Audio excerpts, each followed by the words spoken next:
کی آنکھوں سے دیکھا اور زیارت مقدس کی اس خصوصی دولت کبریٰ اور نعمت عظمیٰ سے شرفیاب ہوئے. استغفر اللہ. یعنی اعلیٰ حضرت سمجھ میں آئی بات کی نہیں آئی؟ باقاعدہ جناب عالی نبی کریم صلی اللہ علیہ وسلم کو بیداری کی حالت میں احمد رضا خان بریلی کے خان صاحب نے بیداری کی حالت میں دیکھا. ہم نے کہا ابو بکر نے بیداری کی حالت میں نبی کی وفات کے بعد نہ دیکھا، عمر نے نہ دیکھا، صحابہ نے دیکھا، ازواج مطہرات کے کمرے میں حضور نہ تشریف لائے بیداری کی حالت میں. ارے جب بیداری کی حالت میں احمد رضا کے سامنے آ سکتے تھے تو ازواج مطہرات کو ان کے عقیدے کے مطابق قبروں میں بلانے کی نعوذ باللہ کیا ضرورت تھی؟ بولو. تم تو ایک طرف یہ کہتے ہو کہ اللہ کے نبی قبر میں زندہ ہیں اور ازواج مطہرات پیش کی جاتی ہیں. میاں جب حضور قبر سے نکل کر احمد رضا سے مل سکتے ہیں تو پھر حضور اپنی بیویوں سے بھی تو مل سکتے تھے. یہ حد ہو گئی، واقعی حد ہو گئی، حد ہو گئی گپ کی اور حد ہو گئی اس بدعقلی کی. اور سنو، ایک ہی دفعہ نہیں، کہتے ہیں باقاعدہ ایک دفعہ مولوی سید شاہ جعفر میاں خطیب جامع مسجد کپور تھلہ نے اپنے والد صاحب کے عرس کے موقع پر بیان کیا کہ اعلیٰ حضرت جب دوسری مرتبہ زیارت نبوی صلی اللہ علیہ وسلم کے لیے مدینہ طیبہ حاضر ہوئے تو شوق دیدار میں روضہ شریف کے مواجہے میں درود شریف پڑھتے رہے اور یقین کیا کہ سرکار پڑھیں گے تو حضور ضرور پردہ اٹھائیں گے. ایسا لگتا ہے وہ کوئی پردے کے پیچھے نبی بیٹھے ہوئے ہیں، مٹی کے نیچے دفن نہیں ہیں. استغفر اللہ. سنیں اور بالمواجہہ زیارت سے مشرف فرمائیں گے. لیکن پہلی شب ایسا نہ ہوا تو ایک غزل لکھی اور یہ غزل حدائق بخشش کے اندر موجود ہے اور اس کا پہلا شعر کیا ہے؟ مطلع وہ سوئے لالہ زار پھرتے ہیں تیرے دن اے بہار پھرتے ہیں. اخیر کا شعر نہیں ہے، آخری کا میں سنا دیتا ہوں کیونکہ میں تو ان راہوں کا راہی رہا ہوں بھائی. اعلیٰ حضرت فرماتے ہیں، کہتے ہیں تجھ سے کیوں پوچھے کوئی بات رضا، تجھ سے کیوں پوچھے کوئی بات رضا، تجھ سے کیوں پوچھے کوئی بات رضا، تیرے جیسے وہ سوئے لال ازار پھرتے ہیں تیرے دن اے بہار پھرتے ہیں، تجھ سے کیوں پوچھے کوئی بات رضا، تجھ سے کتے ہزار پھرتے ہیں، تجھ سے کتے اللہ آپ کو جزائے خیر دے، تجھ سے کیوں پوچھے کوئی بات رضا، تجھ سے کتے ہزار پھرتے ہیں. یعنی جو مدینہ شریف کے اندر جو لوگ نماز پڑھنے کے لیے جاتے ہیں وہاں گھومتے ہیں وہ سارے کے سارے کتے ہیں. جیسے یہ بریلی کا کتا یہاں سے اٹھ کر کے وہاں گیا تھا، اپنے آپ کو کہتا نا تجھ سے کتے، یعنی تیرے جیسے کتے. تو جتنے بھی ولی اللہ، جتنے بھی مومنین ہیں نعوذ باللہ، سارے کے سارے وہاں کتے پھرتے ہیں. بے غیرتی کی حد ہو گئی. بے غیرت تو اپنے آپ کو کتا کہہ، تو کتا، تیرا باپ کتا، تیرا دادا پردادا کتا، تو اپنے آپ خنزیر بھی کہہ لے، ہمارے باپ کا کیا جاتا ہے. لیکن کم از کم عام مسلمانوں کو تو کتا نہ کہو. کسی صحابی نے اپنے آپ کو کتا نہیں کہا، لیکن ہم سے تم سے زیادہ رسول اللہ صلی اللہ علیہ وسلم کی عزت اور ان کا احترام اور ان سے محبت کرنے والے وہ لوگ تھے. لیکن کسی نے اپنا نام کلب محمد صلی اللہ علیہ وسلم کا کتا رکھا، نہ اپنے بیٹوں کا، نہ اپنے پوتوں کا، نہ ائمہ نے، نہ صحابہ نے، نہ تابعین نے، کسی نے بھی نہیں. لیکن یہ انڈین پالتو کتے، انگریزوں کے کتے، یہ اب امت کو گمراہ کرنے کے لیے اپنے آپ کو کتے بھی بن رہے ہیں، بلی بھی بن رہے ہیں، خنزیر بھی بن رہے ہیں. استغفر اللہ. کہتے ہیں تجھ سے کیوں پوچھے کوئی بات رضا، تجھ سے کتے ہزار پھرتے ہیں. بہرحال یہ غزل پوری ہے انہوں نے کہی مواجہہ اقدس میں عرض کر کے انتظار میں مؤدب بیٹھے تھے کہ قسمت جاگ اٹھی اور پھر قسمت جاگ اٹھی، پھر قسمت جاگ اٹھی اور سر سے بیداری میں زیارت حضور اقدس صلی اللہ علیہ وسلم سے مشرف ہوئے. اب تو بھیا ان کے صحابی ہونے میں بھی کوئی شبہ رہ گیا. یہ 14 صدی کے صحابہ ہیں.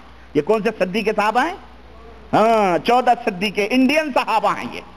اعوذ باللہ اعوذ باللہ. یہ انڈین ولی اللہ صحابہ لوگ ہیں یہ.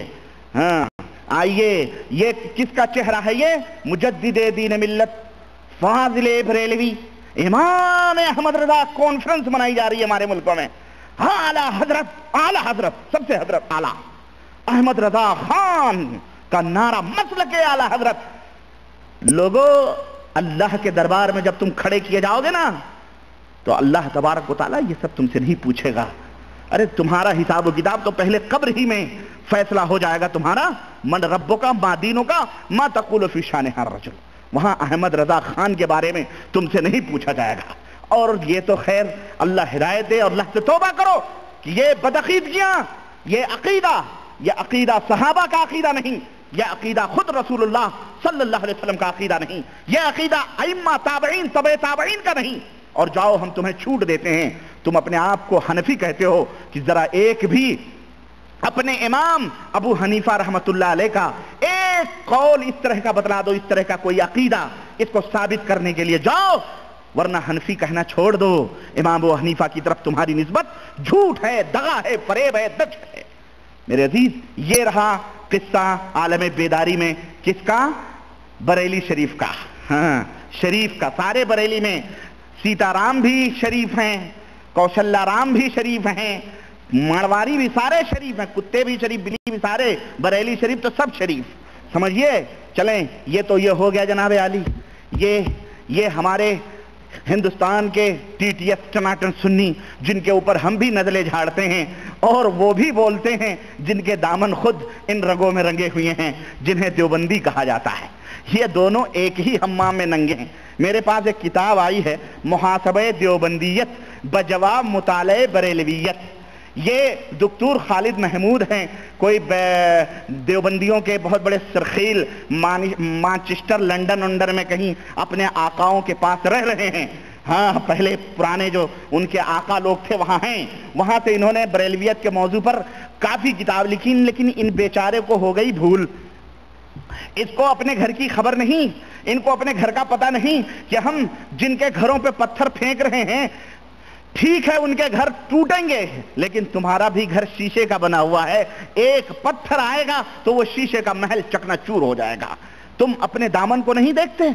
और ये हमारे बरेलवी जो लोग हैं हमारे हिंदुस्तान पाकिस्तान के, ये सबको एक ही डंडे से हकाते हैं। लेकिन मैं अपने बरेलवी दोस्तों से कहना चाहूंगा कि मेरे दोस्तों, बड़ी महंगी पड़ेगी हमसे दुश्मनी तुम्हारी, और बहुत महंगा पड़ेगा हमारा मुकाबला।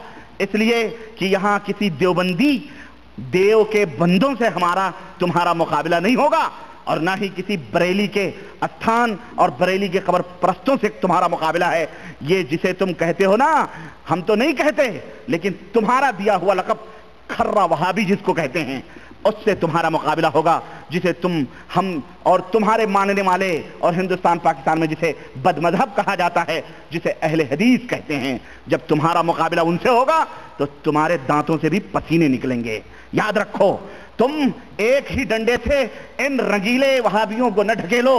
इन्होंने तो वो निफाक के चोले पहने हुए हैं कि जब ममलकत सऊदी अरबिया में आते हैं तो वहाबी की रट लगाते लगाते इनकी जुबानें घिस जाती हैं, लेकिन जब वो हिंदुस्तान में हिंदुस्तानी जुबान इस्तेमाल करते हैं तो फिर इन्हीं ममलकत सऊदी अरबिया के खिलाफ इनके जुबान स्टैंड गन बन जाते हैं। और इस तरह से इनके खिलाफ और जो है इनके बुजुर्गों ने गालियां बकी हैं कि अल्लामा वल हफीज। इसलिए बेटा, हमसे गुफ्तगू करना है तो देवबंदियत के चोले से नहीं। माफ करना, मैं देवबंदी नहीं, ना मैं कोई बरेलवी हूं, ना मेरी निस्बत किसी और की तरफ है। मेरी निस्बत किताबुल्लाह और सुन्नत रसूलुल्लाह सल्लल्लाहु अलैहि वसल्लम की तरफ है। मैं एक तालिब इल्म हूं और एक कुरान और सुन्नत का एक चौकीदार हूं।